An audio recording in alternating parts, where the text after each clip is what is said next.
Welcome to another edition of the Roundtable. My name is Paul Dingelman.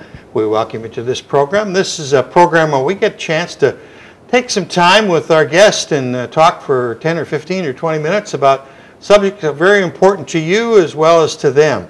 That is no different today. We want to welcome for the first time, first of many times, Mr. Dan Bowman from the Social Security Office. Thank you, Paul. The area for, well, you're over a big area. Dan, you've been on with Paul Miller for a number of years, and we've been hearing you, and we thought we'd better get you in here and let our audience share your knowledge too. Well, thank you.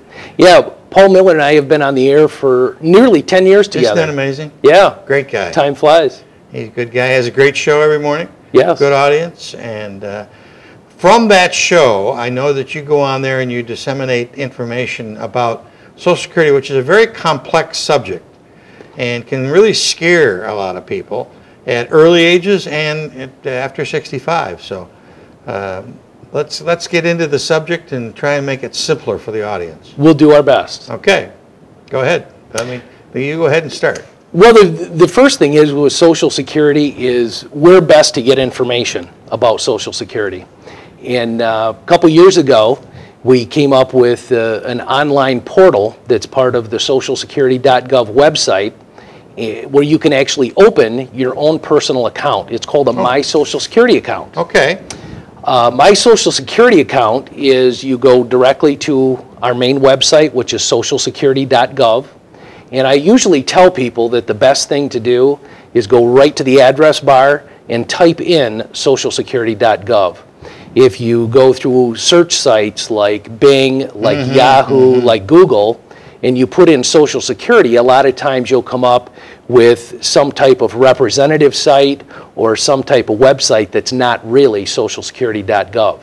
And people should be cautious because lots of times people are not too honest out there on the web. So to give that address again, that's the one that they should go to. And that is socialsecurity.gov. Simple one. Very simple. Can I do just the initials SSA, or do I have to spell out the whole thing? You can actually put in ssa.gov. Okay. And the important part is the .gov. Okay. That's what indicates that it is the Social Security website. Okay. All right. So I go to my web page. I get that set up. If I'm not that familiar with the internet, what do I do? Number one, you can get help. Number two, usually a family member, a friend, somebody where you'd go to get internet access. You can also come into a local office. Okay. Part of this setting up an account process, in all of our Metro Detroit offices, we now have what are referred to as SSA Express or self-help PCs, where we have several terminals that are set aside for the public to use. So they would come into an office, and every office has a little different system, but they'll screen an individual when they come in. If they need assistance in setting up that original account, we can go through the screening process and get them set at a terminal where they can go ahead and set up a My Social Security account. Okay. So now I've got my account set up. So what happens next? Well, the process of setting up an account, I want to maybe walk people through it exactly what it is and why you would want to do it. A My Social Security account is a very convenient, easy to use kind of portal that's part of our website that allows individuals to have access to their personal information and their Social Security record. Basically what you want to do is, in starting the process, know what you're going to get. The first critical piece of information that you're going to get once you've got access to a My Social Security account is that traditional Social Security estimate that used to come out in the mail. Oh, yes, okay. A few years ago, Social Security stopped mailing out those statements, and then we started again for a period of time, and now it's back, but we only do it on a periodic basis. Those Social Security estimates that include everything from your earnings record to your name, your date of birth information, all of those types of things, they only get mailed out on your 5-year milestone birthdays. So when we have a worker who's age 25, they'll start getting their first Social Security estimate, and then they're mailed out every 5 years. Okay. 25, 30, 35, 40, and so on. Once you reach the age of 60, Then we resume mailing them once a year. As long as you're not already entitled to benefits, you'll start getting those once a year. So they're only mailed out periodically now. So it gives you an idea what your account is worth. Exactly. It does a lot of things. Number one, it allows you to look at your earnings record. Make sure that your earnings are posted correctly. Make sure that we're not missing years, that things haven't been lost or missed as far as your years. When you file for Social Security benefits, that earnings record is how we figure out how much to pay you. So it's critical that you verify that your earnings record is accurate. The process of getting in there to setting it up is we're going to ask you some information to identify yourself. And first of all, you have to be 18 years old, you have to have a valid email address, and you have to have a U.S. mailing address. Once you've done that... address or post office box? Just a mailing address. It can be either one. Okay. Once you've established that you have those three pieces, we're going to take you through identifying information, your name, your date of birth, mother's maiden name, typical information that we would have on a Social Security record. And then there's the second layer of security, and it's going to ask you some information about things that might be on a credit report, previous addresses you may have lived at. That information that you may only know. Exactly. And that's that second layer to make sure that you are only setting up an account for yourself. And it could include anything from, previous cars you've had registered in your name, banks or credit unions where you've had accounts, that sort of thing. Once you've gone through that second layer of security, it allows you to pick out a username and a password. Okay. Some of the things that people can use it for once you've established that account is if you don't receive benefits, you have access to that Social Security statement that we just spoke of that used to come in the mail. You have access to that all the time. Second thing is you can verify that your information on your Social Security record is correct, and it may flag you for things for potential fraud. For people that already receive some type of Social Security benefits, could be disability, it could be retirement benefits. First, and usually the most common thing is when people need to get what's called a benefit verification letter. They're doing business with a bank, maybe refinancing something, and they have to have a letter that shows what their Social Security benefits are. You can immediately go in once you've logged in, you can print that benefit verification statement. Take it with you. Exactly. Very recently, we just added, for those people that receive benefits, you can actually reprint your 1099, your tax statement. We mail those out every year in January. Sometimes they get misplaced, and it allows somebody to go in and reprint that tax statement. You can also do changes on your record. Simple changes of direct deposit, changing your address, those types of things as well. So it sounds like it's very user-friendly. It's very user-friendly. And once you've got your username and password, you've got access to that information anytime you need it. Okay, so I got the account open. I can access it now. So what do I do with the information? Can I find my benefits in there? Can I find what else Social Security does? Absolutely. There are a lot of other types of links and things like that that are attached to it. Number one, you have access to know about your benefits, how much they are, when they're going to be direct deposited, that type of thing. The Social Security website also includes a lot of planning tools. Let's go back to the person who's not yet receiving benefits. Right. When they go in and they look at their Social Security estimate, there are a lot of planning tools on there, from disability planning tools to retirement planning tools, a retirement estimator, where people can go in if they're looking at a window, let's say, to retire in 5 or 10 years. They can play with numbers and say, well, what will happen if I retire at 55 and don't add any more wages to my record? What happens if I wait and work an extra 5 years and work to 60, and then I file for benefits at 62? And it will lay out the differences in your benefits and how those benefits will grow, and give you a lot of planning tools.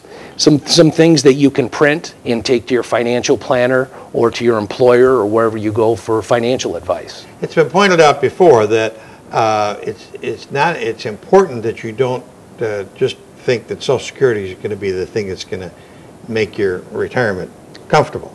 You need some other support. That's 100% correct.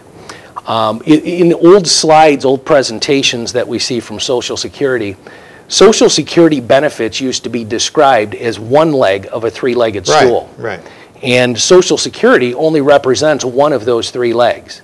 And those other two legs are typically a pension or some type of income that you get from an employer, and then your own personal savings. Could be a 401k program, money that you've saved in CDs, things like that in a bank. But Social Security is never meant to represent your entire retirement package. In fact, a good rule of thumb is that Social Security retirement benefits will typically replace about 40% of what you made in your work earnings. So that's a pretty good example, unless you're cutting your lifestyle, that retirement from Social Security is only going to replace part of that income.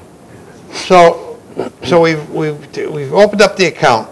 We are familiar with how to navigate the site, and there's a tremendous amount of information there. But people in news reports talk about people trying to commit fraudulent efforts against senior citizens. Yeah. How does Social Security handle that? Number one, I always like to tell people when I'm talking in public is let them know that number one, Social Security is never going to ask for information via email. If you see anything that looks or smells like Social Security and we're asking for private information via email, it's not from Social Security. Our current commissioner, acting commissioner, Carolyn Colvin, one of her very high focal points is on fighting fraud as part of protecting the tax dollars that Social Security administers. In fact, last August, Social Security just opened up I believe the fifth, it's called a Cooperative Disability Investigation Unit right here in Detroit. And we had a press conference. The Inspector General came out from Baltimore. A couple of the commissioners from Social Security came out. We had an introduction and a press conference to introduce that facility. And very specifically what that is for is to identify trends in disability and weed out fraud before it happens. They have employees, there's typically a special agent in charge from the Office of Inspector General. There is a Social Security employee that's part of it, somebody who came from a field office and has a background in processing claims. And then there are Disability Determination Service, or DDS employees.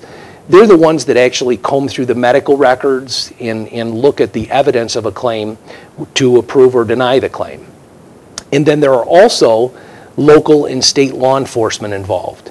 And Social Security is very serious about prosecuting and following up or imposing sanctions wherever we can to protect those tax dollars and make sure that the people that should get paid are getting paid on time correctly.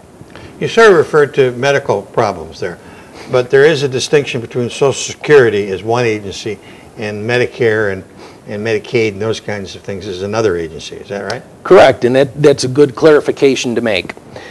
Social Security, the Social Security Administration, has retirement benefits, survivors benefits. We have Medicare is part of the Social Security program. There are disability benefits for Social Security. Medicare you qualify for as part of Social Security benefits when you reach the age of 65, if it's retirement benefits that we're talking about. If you're receiving Social Security disability benefits, Medicare becomes your health insurance after you're eligible to receive those disability benefits for 24 months. So you have multiple agencies. Correct. Under one big banner. Correct. Medicaid is the health insurance system that's administered by the Department of Human Services here in the state of Michigan. And that is an income and financial resource driven health insurance. That coordinates with one of the programs that Social Security administers that's called Supplemental Security Income, or SSI. And that's a program for people that are either over 65 or they meet the criteria of being disabled And if they're eligible for SSI, then they automatically are eligible based on meeting low income and low financial resource requirements. They're also eligible for Medicaid, which is the health insurance that's administered through the state. It does get confusing. It's a new thing for people when they retire. Can they go to my Social Security webpage and just ask a general question? Is there a spot there? Or do I have to pick up a phone or drive to an office? You don't.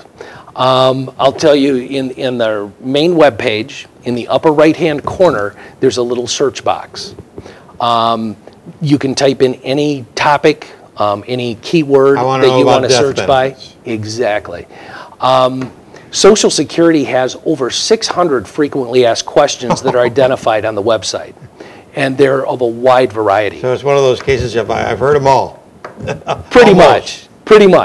There are little nuances that people will have that are a little different, but by putting in that search field or going to the frequently asked questions section, you can often get pretty close. Get a general answer. Absolutely. Pretty close to answer. Yep. And then there's probably a spot to write a question, a specific question, and look for a specific answer. Absolutely. Pretty interesting thing. It is. Social Security. It's a very widely renowned program. You have people that are touched by that program in many different ways. From survivor benefits because a worker, a wage earner in a household has passed away, to general retirement planning and getting some additional benefits based on what you've paid into the program over the years, to disability benefits, to those people whose career has been cut short or interrupted because of some type of disability. Do things change much? Is there always something new coming in that comes out of your office? There are always new things. Anything from, measures to weed out fraud, the types of identification that we'll accept for certain types of transactions or to complete processing certain types of claims, to policy changes, to make sure. The recent one, a policy change, was with same-sex marriage. Okay. We've had to change the way we administer benefits and people who are eligible for benefits.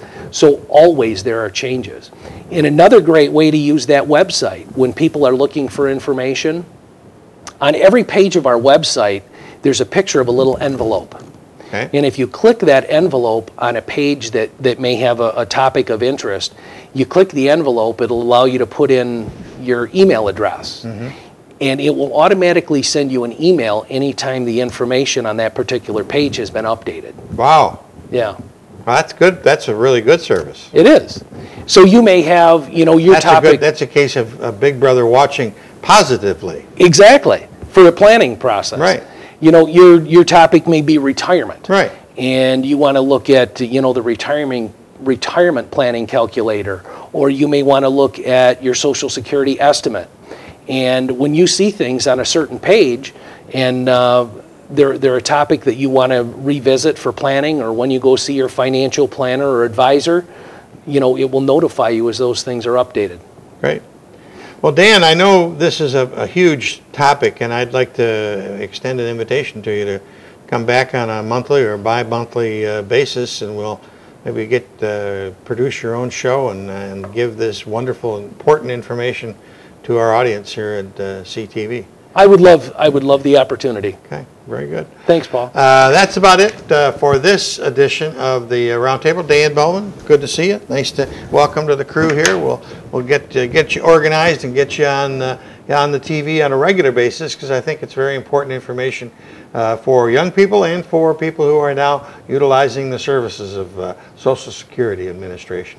That's about it for this edition of the Roundtable program. Till next time, I'm Paul Dingeman. See you soon.